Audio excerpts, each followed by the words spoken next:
Morphology, the study of how words are formed and structured. Introduction. Morphology is one of the central branches of linguistics concerned with the study of the internal structure of words and the ways in which words are formed, modified, and related to one another.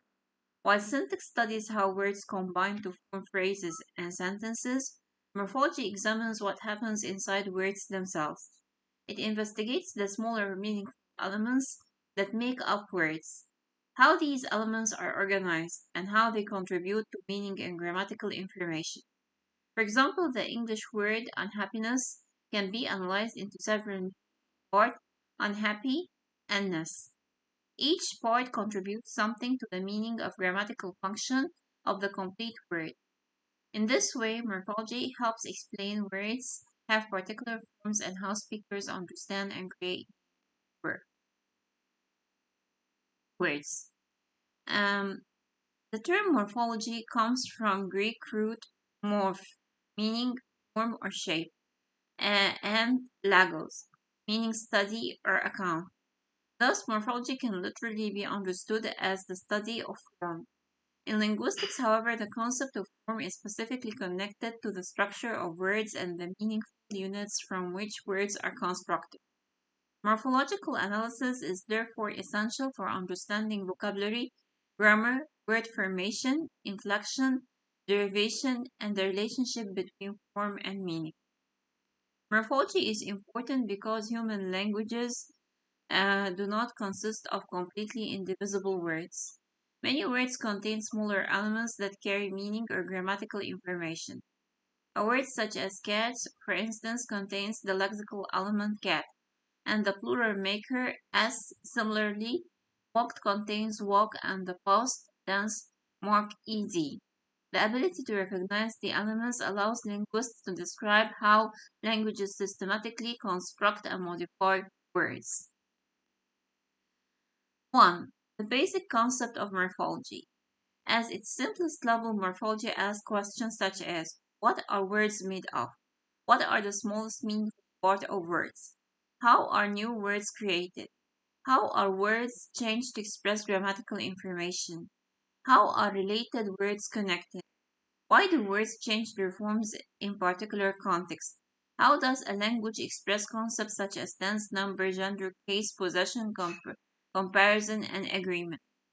Consider the following examples: unhappy, happiness, unhappiness, unhappily.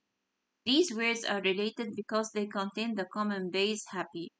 Different morphological elements are added to base to create different meanings and grammatical categories. The prefix "on" generally expresses negation, happy, unhappy. The suffix "ness" creates a noun, happy, happiness.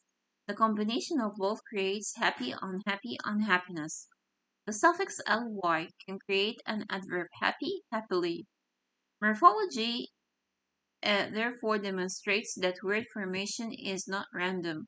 Languages have systematic rules that determine which elements can combine and what meaning those combinations produce. The morpheme. Number 2. Uh, the morpheme. One of the most important concepts in morphology is the morpheme. A morpheme is generally defined as the smallest linguistic unit that carries meaning or grammatical function. For example, cats equal cat plus negative s. The morpheme cat carries the basic lexical meaning, while s indicates plurality. Another example is walk uh, equal walk plus ed.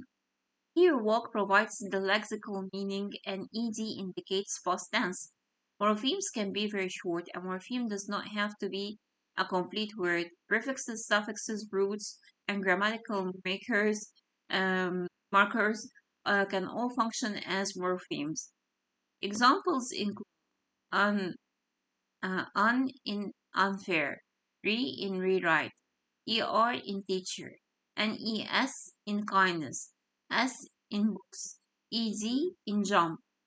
The study morphemes allow linguistics to move beyond the ideas that every word is a single, indivisible unit. 3. Free and bound morphemes. Morphemes can divide into two categories: free morphemes and bound morphemes. Free morphemes, a free morpheme can occur independently as a word. Examples include house, green, run, child, school. These elements can stand alone and still have recognizable meaning. For example, is both morpheme and a complete word. However, a free morpheme can also combine with other morphemes. For example, plus s equals books. The word book is free, while s is bound. Bound morphemes. A bound morpheme cannot normally occur independently as a word. It must attach to another morphological element. Examples include un in unusual, dis in disagree, re in reveal, ed in work, ing in run, neess ness in darkness, meant in development. A form as ness cannot normally function as an independent word. It requires a base, kindness, darkness, happiness. The distinction between free and bound morphemes is fundamental to morphological analysis. 4. Roots, bases, and stems.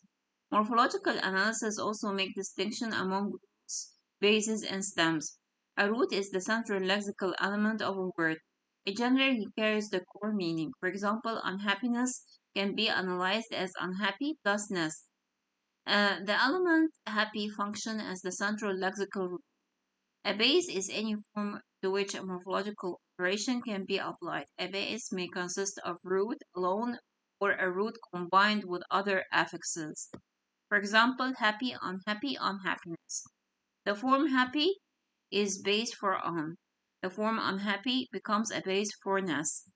A stem is commonly understood as the form to which inflectional morphology is attached. For example, walk, walk plus ed. The stem walk receives the past tense inflection ed. The concepts help linguistics describe the hierarchical organization of words. Um, Affixes. 5. An affix is bound morpheme attached to a root or base. Affixes can appear in different positions. The most common types of prefixes and suffixes. Prefixes. A prefix occurs before base. Examples include plus happy equal unhappy, re plus right equal rewrite, this plus agree equal disagree, pre plus view equal preview. A prefix occurs before a base. Um, Possible, impossible, the prefix im changes the meaning to express negation. Suffixes, a suffix occurs after the base. Examples include kindness, teacher, careful, quickly. This is a suffix ness, er, ful, ly, a suffix. Inflectional morphology. 6. One of the major areas of morphology is inflectional morphology. Inflection involves modifying a word to express grammatical information without creating a fundamentally new lexical item. English has relatively limited inflection compared with many other languages, but it still contains important examples. Cat, give me cats. The plural marker changes number. Walk, give me walk. The past tense marker changes tense. Walk gives me walking. The ing form expresses a particular grammatical form. Small, smaller, smallest. These forms express degrees of comparison. Inflection generally preserves the basic lexical identity of the word while expressing grammatical information. For example, book and books refer to the same basic lexical concept, although one is singular and the other is plural. Then we have derivational morphology, happy, unhappy, teach, teacher, nation, national, national, nationalize, beauty, beautiful, beautifully. And then we have inflectional versus deviation, cat, cats, teach, teacher. And we have words formation, compounding, combines two words or lexical elements to create a new word, brush, blackboard, football, sunlight, classroom, newspaper. We find two words combining one word. Tooth plus brush equal toothbrush. Then number 10 we have conversion. Conversion, also the zero derivation, occurs when a word changes in grammatical category without an overt affix. I received an email. An email. It can also function as a verb. I would email you. Clipping 11. Telephone. laboratory, examination, mathematics.